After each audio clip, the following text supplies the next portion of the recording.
Hola a todos. Bueno, hoy vamos a ver lo que sería el tema de glándulas suprarrenales. Y esto más que nada va a ser una introducción. Entonces hablaremos de lo que es anatomía, un poco de embriología, la histología de las glándulas suprarrenales y ya nos meteremos de lleno de cómo sería la síntesis de estas hormonas esteroideas y finalmente lo que es la fisiología de estas, ¿no? Entonces empecemos con el tema. Bueno, empezando con la anatomía, sabemos que las glándulas suprarrenales se van a encontrar entre la cara suprarremedial de los riñones y el diafragma, en esta parte de aquí, ¿no? Y entonces, la gran diferencia de la glándula suprarrenal derecha a la glándula suprarrenal izquierda, pues sería más que nada la forma que tiene, ¿no? La glándula suprarrenal derecha tiene una forma más piramidal, a diferencia de la izquierda que tiene una forma más semilunar. Entonces estas van a estar rodeadas de tejido conectivo y de la abundante grasa perirenal. Entonces la fascia renal va a permitir que éstas se encuentren pegadas a lo que sería los pilares del diafragma.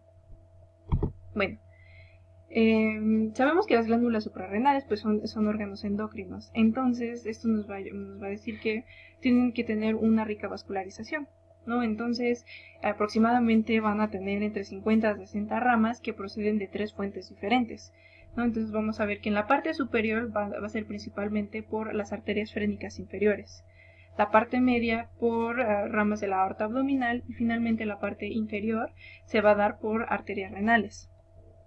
Eso es en tanto las arterias.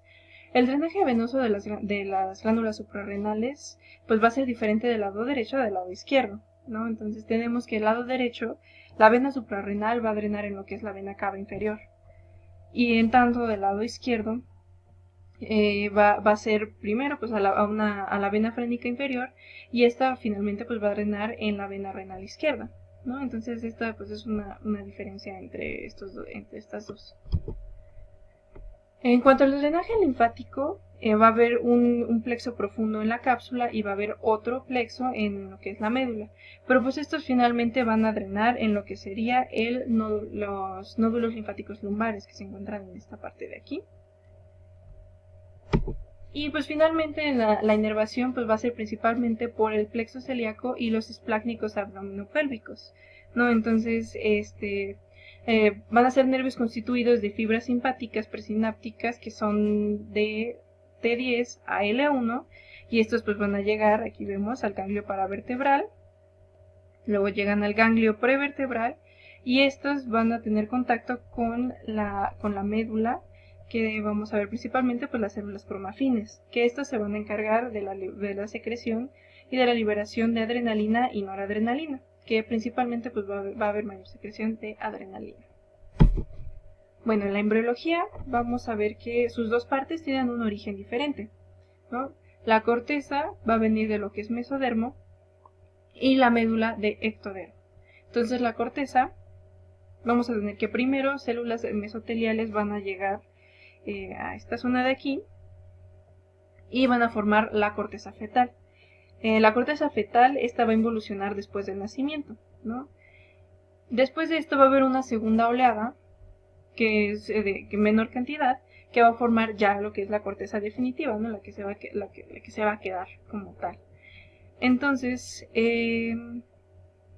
esta de importante, pues me gustaría poner que en el segundo trimestre esta corteza va a empezar a producir dehidroepiandrosterona, ¿no? Y esto es, pues la placenta lo va a convertir a lo que sería el estrógeno. Entonces es importante pues porque tiene un papel en el mantenimiento de lo que sería la placenta y del embarazo, ¿no? Principalmente. Y bueno, ya como tal la médula, como les mencioné, pues viene de ectodermo, principalmente a lo que son las células de la cresta neural. Entonces estas, al momento de llegar, como vemos aquí, lo siento, como vemos en esa imagen de abajo, van a llegar a formar la médula y estas van a ser neuronas simpáticas postganglionares, ¿no? Como pues ya les dije, las células cromafines pues van a producir la adrenalina y noradrenalina. Entonces eso es como un resumen rápido de lo que es la embriología.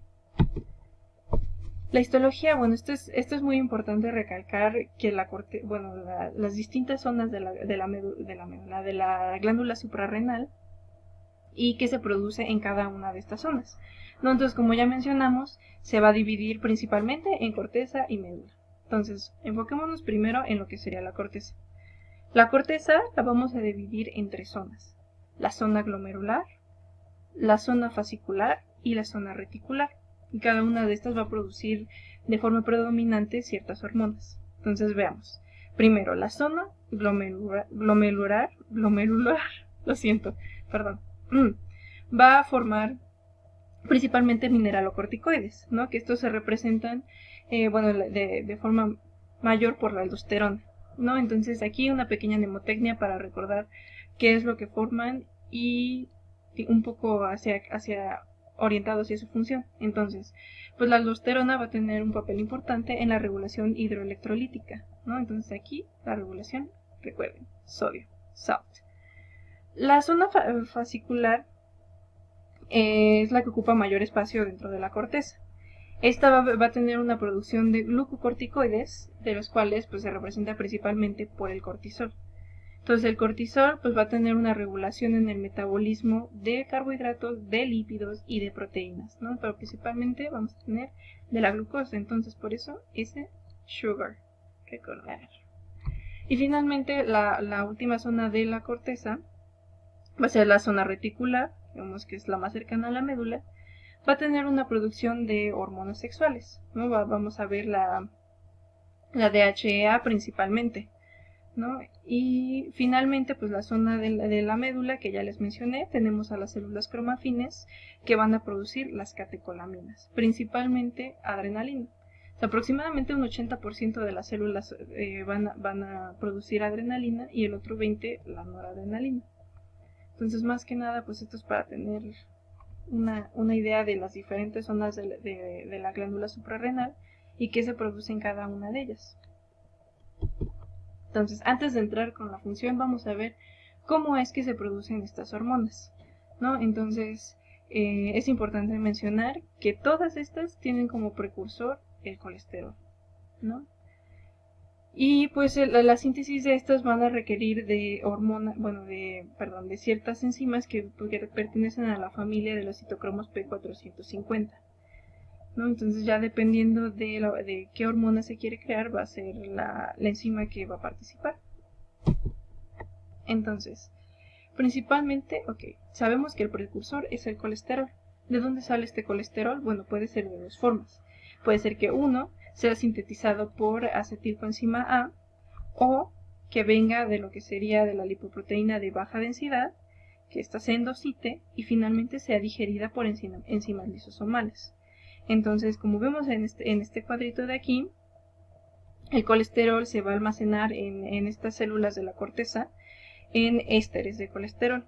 Entonces, ¿cómo es que se libera? Bueno, pues va a requerir primero del estímulo de la ACTH, la cual finalmente va a activar a la proteína sinasa A, lo que va a permitir la liberación del colesterol de estos ésteres hacia la mitocondria para la formación de las diferentes hormonas, ¿no? Entonces, vamos paso a paso.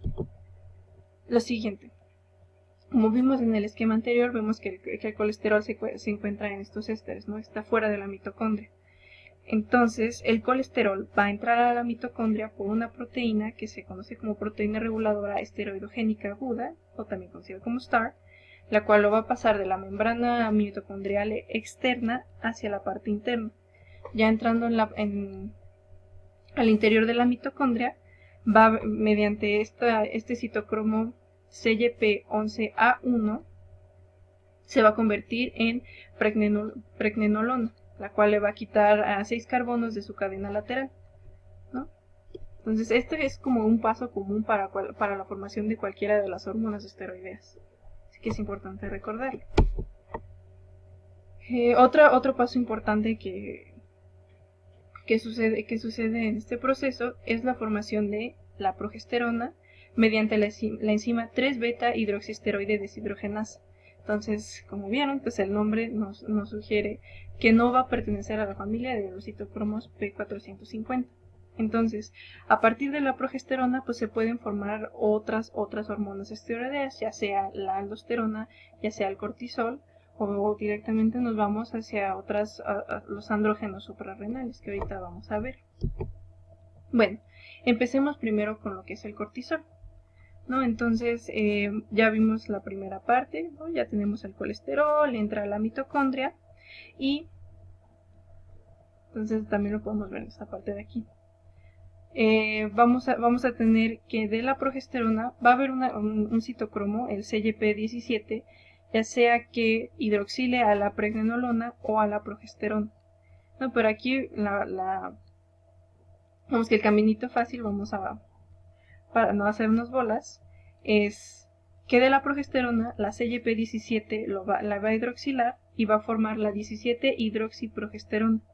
Entonces esta se va a volver a hidroxilar por la CYP21 y nos va a formar 11 desoxicortisol. Entonces aquí vemos que esto sucede fuera de la mitocondria en el retículo endoplásmico. Entonces ya que tenemos el 11 desoxicortisol, requerimos del oxígeno y de ciertos electrones del NADPH, entonces para formar finalmente el cortisol. Entonces, ¿qué se necesita? Volver a pasarlo hacia la mitocondria. Entonces ya dentro de la mitocondria, mediante la enzima CYP11B, vamos a formar ya lo que es finalmente el cortisol y este pues ya se libera. Entonces, ¿qué es lo que nos dicta qué tan rápida es esta formación de cortisol? Es el estímulo de ACTH. ¿No? Entre más ACTH haya mayor, que tenga mayor estímulo, es como si estuviéramos forzando a que se forme más cortisol, ¿no? Entonces va a depender más que nada de este estímulo de ACTH. Luego vamos a tener la síntesis de la aldosterona, ¿no? Entonces, bueno, este caminito ya nos lo sabemos, entonces vamos a partir de la progesterona. Entonces vamos a requerir de CYP21, va a haber una hidroxilación y vamos a formar el 11 desoxicorticosterona. Después de esto, lo siento, vamos a formar la corticosterona a partir de CYP11B1, ¿no? Entonces esto, finalmente, para la formación de la aldosterona vamos a requerir de una oxidación. Y esto es por el citocromo CYP11B2. Entonces primero la corticosterona se va a oxidar a 18 hidroxicorticosterona y ya finalmente se vuelve a oxidar para la formación de la aldosterona. Y bueno, pues finalmente tenemos a los andrógenos suprarrenales, ¿no? Entonces vamos a tener que de la pregnenolona, ya sabemos que la CYP17A1 va a formar, bueno, va a hidroxilar y va a formar, bueno, aquí sería la 17 hidroxipregnenolona, no progesterona, pregnenolona, ¿no? Entonces ya de esto se va a hidroxilar por la CYP17A1 otra vez y ya nos forma lo que es la dehidroepiandrosterona. Bueno, la dehidroepiandrosterona es, dentro de los andrógenos suprarrenales, la que se va a producir con mayor predominio, ¿no? Entonces esta y su forma sulfatada, que se da a partir de la SUT2A1, ¿no? Entonces, además de esta tenemos la androstenediona, la cual se va a formar a partir de la dehidroepiandrosterona por una oxidación, bueno, se oxida por una enzima que es la 3-beta hidroxisteroide deshidrogenasa. Entonces con esta pues se forma la androstenediona.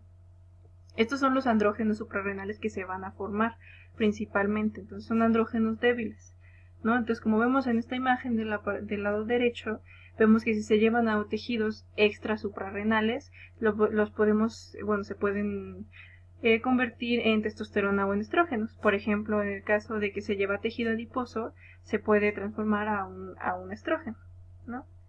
Entonces, pues, pero dentro de estos, la dehidroepiandrosterona es el andrógeno suprarrenal que se forma o se sintetiza predominantemente.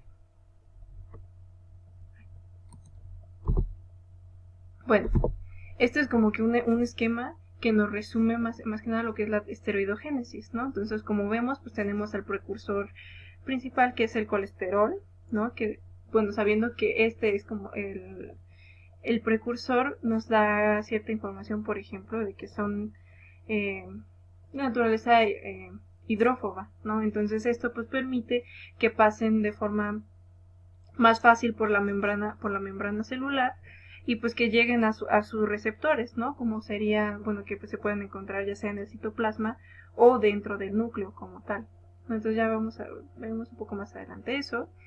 Y pues bueno, ¿no? Vemos tanto la producción de la aldosterona, del cortisol, como de los andrógenos suprarrenales que ya vimos, ¿no? Entonces esto es como un esquema que lo resume bastante bien.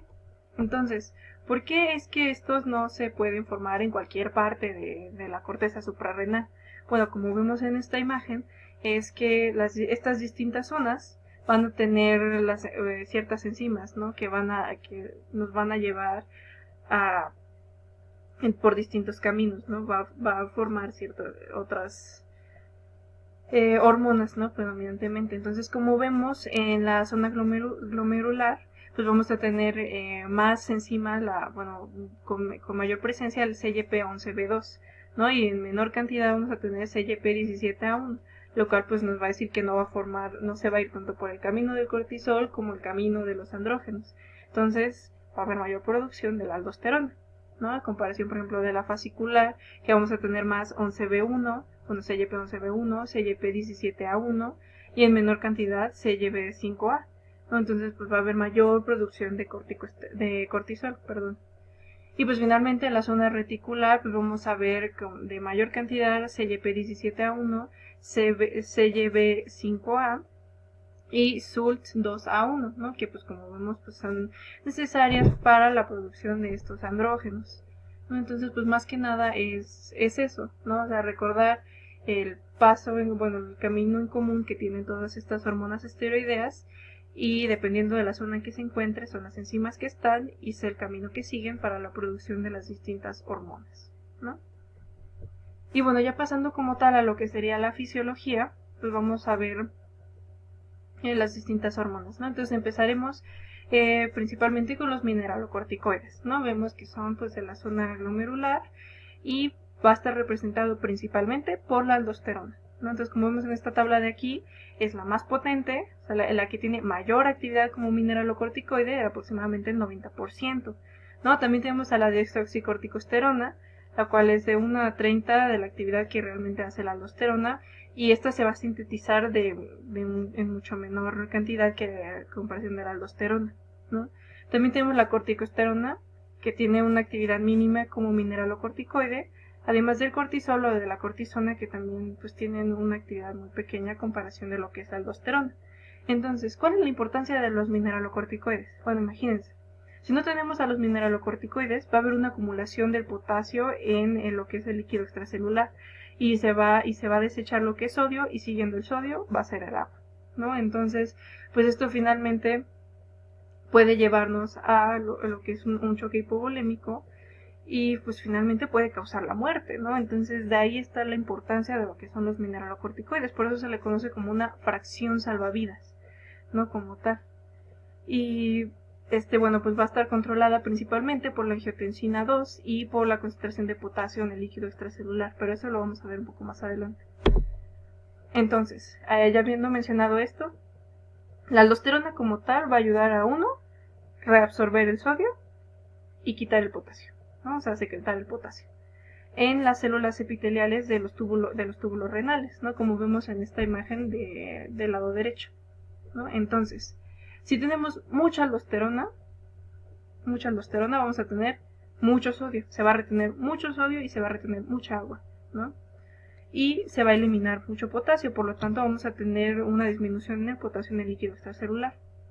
Pero ¿qué pasa si tenemos poca aldosterona o nula aldosterona? No se forma. Bueno, pues va a haber menor cantidad de sodio en el líquido extracelular, o sea, se va a desechar mucho, se va a desechar también, lo va a seguir el agua, y va a haber una acumulación del potasio en el líquido extracelular, ¿no? Entonces ahorita vamos a ver en qué influye cada una de estas cosas. Entonces, bueno, si tenemos mucha aldosterona, va a haber mucha retención de sodio y por lo tanto va a haber un aumento en el volumen del líquido extracelular. Entonces, este aumento en el volumen extracelular, si se mantiene, o sea, si tenemos un exceso de aldosterona de 1 a 2 días, pues finalmente va a haber un incremento en lo que sería la presión arterial. Entonces, esta presión arterial es como un sistema de regulación para aumentar la que es la pérdida del sodio y del agua, ¿no? Y que no se esté dentro del organismo, ¿no? Entonces, en el lado contrario, si no hay aldosterona o si hay muy poca, pues se va a reducir la cantidad de cloruro sódico en el líquido extracelular y seguido del sodio, pues vemos que también hay una disminución del volumen del líquido extracelular. Entonces, ¿qué va a provocar eso? Va a provocar una deshidratación intensa, va a haber poco volumen y por lo tanto puede entrar en un shock circulatorio y finalmente causar la muerte, ¿no? Entonces, por eso es importante la aldosterona. Entonces, bueno, viendo esta tabla vamos a analizarla paso por paso. Dentro del exceso de aldosterona, pues vamos a tener hipopotasemia, ¿no? Vamos a tener poco potasio en el líquido extracelular. Entonces, va a presentarse una debilidad muscular. ¿Por qué? Porque va a haber una alteración en la excitabilidad tanto de los nervios como de las fibras musculares, ¿no? Entonces, o sea, esta debilidad. Pero además, si vieron bien el esquema, bueno, que les puse donde estaba la tabla, pues vamos a ver que también va a haber una excreción de los iones de hidrógeno. Entonces, si se excreta, pues va a ser el ambiente más alcalino, entonces se puede generar una leve alcalosis metabólica, ¿no? Esto es dentro del exceso de aldosterona, ¿no? Y ahora, ¿qué pasa si hay un déficit de aldosterona? Que no hay, vamos a tener grandes cantidades de potasio. ¿Qué pasa si tenemos grandes cantidades de potasio? Puede causar una toxicidad cardíaca. Esto se lleva más a pues que va a haber una mayor debilidad de contracción y puede generar arritmias. Si esto es prolongado, o sea, si esta hiperpotasemia se mantiene, pues va finalmente a provocar lo que sería una insuficiencia cardíaca, ¿no? Y bueno, además de esto, pues también podemos ver que la aldosterona actúa en lo que son las glándulas sudoríparas o las glándulas salivales. Va también a reabsorber el sodio y va a secretar el potasio, ¿no? Además de esto, también, bueno, además de las glándulas salivales o de las sudoríparas, también tiene una cierta potencia en la absorción de sodio intestinal, ¿no? Entonces, si no hay aldosterona, imagínense, vamos a poner esto, no hay aldosterona, no hay absorción de sodio, no en intestinos, se da principalmente en colon, ¿no? Más que nada. Entonces, pues esto va a provocar que no haya tampoco la absorción de agua y por lo tanto se va a dar una diarrea. Entonces, ¿qué va a pasar con esta diarrea? Pues va a haber también una mayor pérdida salina, ¿no? Entonces, es importante recordar esto. Entonces, bueno, ¿cómo es que la aldosterona funciona, ¿no? Celularmente hablando? Entonces, primero, pues la aldosterona, como ya les mencioné, por su liposolubilidad que tiene, va a pasar libremente por la membrana celular. Entonces, este se va a unir con su receptor que se encuentra en el citoplasma.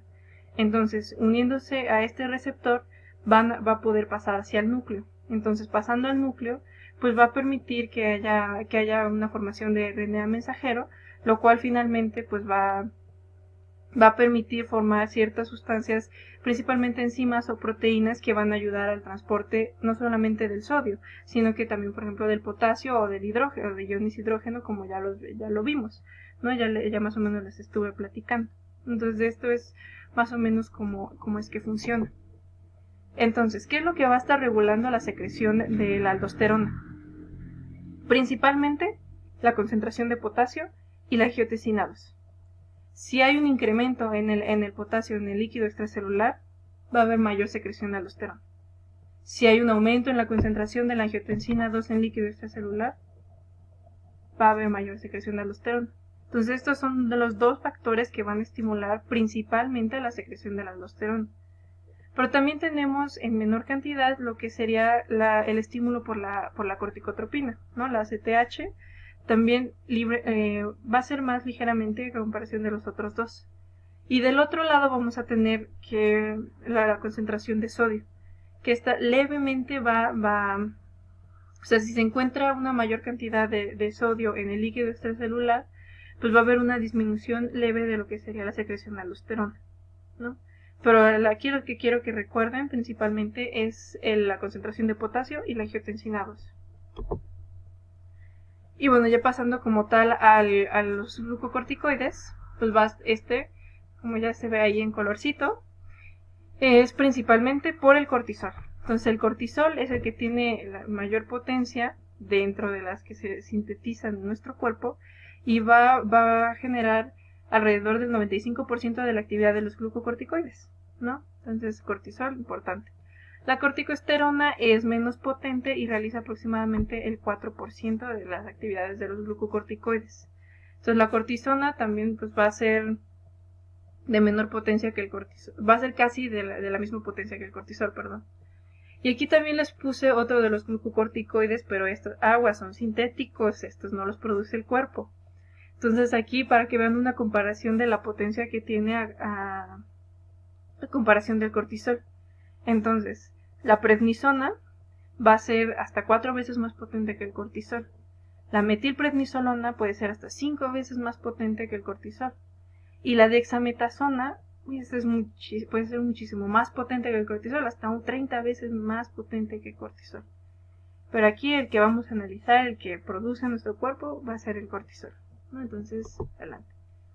Como ya les mencioné un poco en la parte de histología, es que estos glucocorticoides tienen que ver un poco con lo que es la regulación del metabolismo de los carbohidratos, de los lípidos y de las proteínas. Entonces ahorita vamos a analizar cuáles son estos efectos que tiene sobre estos, ¿no? Sobre estas macromoléculas. Entonces, empecemos con los carbohidratos. Vamos a encontrar que primero va a haber un aumento de enzimas que van a convertir los aminoácidos en glucosa. Entonces va a haber mayor producción de glucosa por parte del hígado. Entonces, otro, va a movilizar aminoácidos de otros tejidos que no son del hígado, como podría ser el músculo, para que se forme más glucosa, ¿no? También esto antagoniza efectos de la insulina.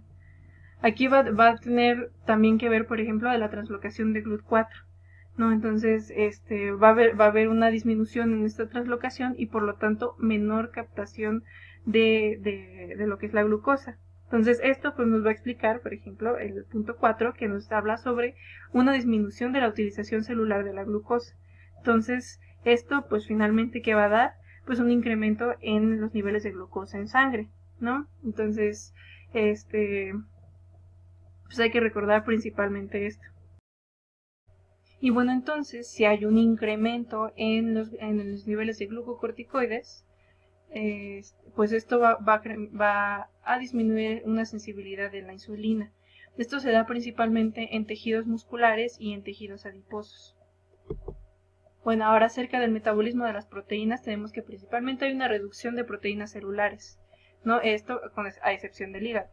Entonces se da ya sea que haya una reducción en la síntesis o que haya una reducción que haya más bien un aumento en el catabolismo de las ya existentes, ¿no? Entonces, además de esto, pues también se encuentra una disminución en la formación del RNA y en la síntesis de proteínas, principalmente en tejidos como el muscular y tejido linfático.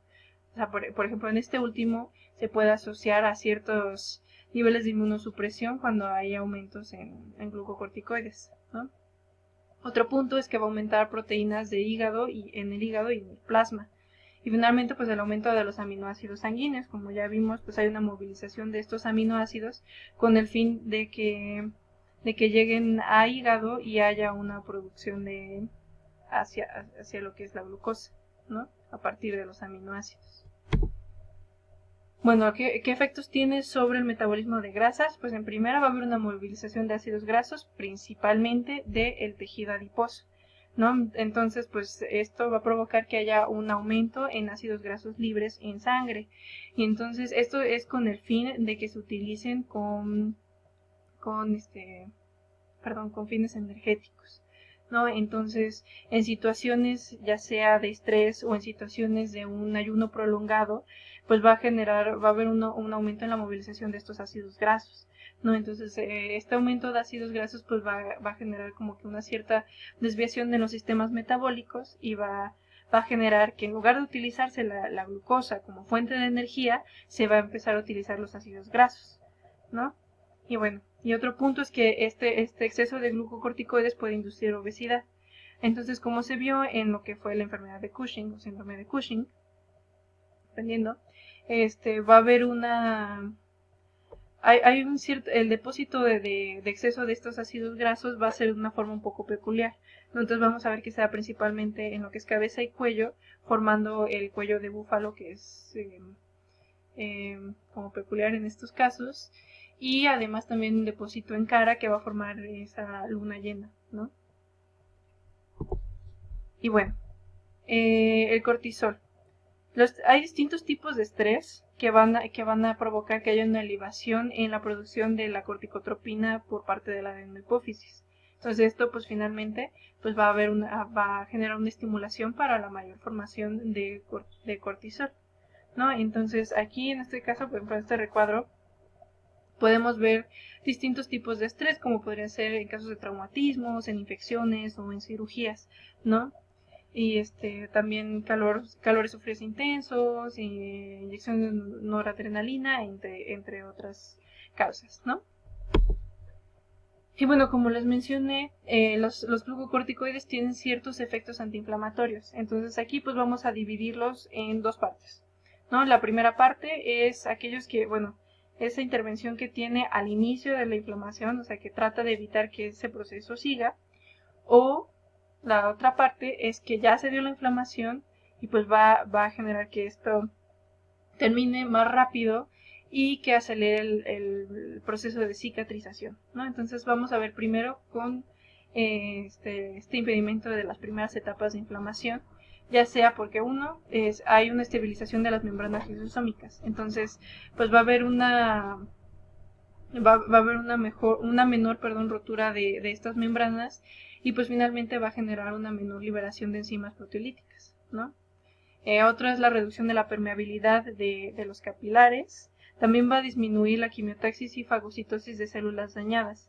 Esto se debe a que hay una disminución en la generación de prostaglandinas y leucotrienos. Entonces es importante también esta parte. También pues se puede inhibir el sistema inmunitario y también se relaciona con una disminución, una reducción en la formación de los linfocitos, ¿no? Y pues finalmente pues también hay una disminución en la liberación de la interleucina 1, pues que esto va a generar que haya una disminución en la vasodilatación y también una disminución en la fiebre, ¿no? Y bueno, y en la otra etapa pues vamos a ver que favorece a que que termine rápido este proceso de inflamación y que se acelere la cicatrización. Esto puede ser pues mediante la movilización de aminoácidos para reparación de tejidos dañados, como ya lo vimos. Va a haber un incremento en los niveles de glucosa. Va a haber un aumento de ácidos grasos que se utilizan con fines de fines energéticos y pues también va a disminuir la producción de los productos inflamatorios, ¿no? Como ya se mencionó. Y bueno, pues ya vimos que principalmente la secreción de cortisol se da por una estimulación de la corticotropina, ¿no? Entonces, aquí como vemos en este esquema, pues vamos a tener un estrés o un proceso estresor, lo cual va a estimular al hipotálamo, ¿no? Entonces el hipotálamo, principalmente lo que es la región paraventricular del hipotálamo va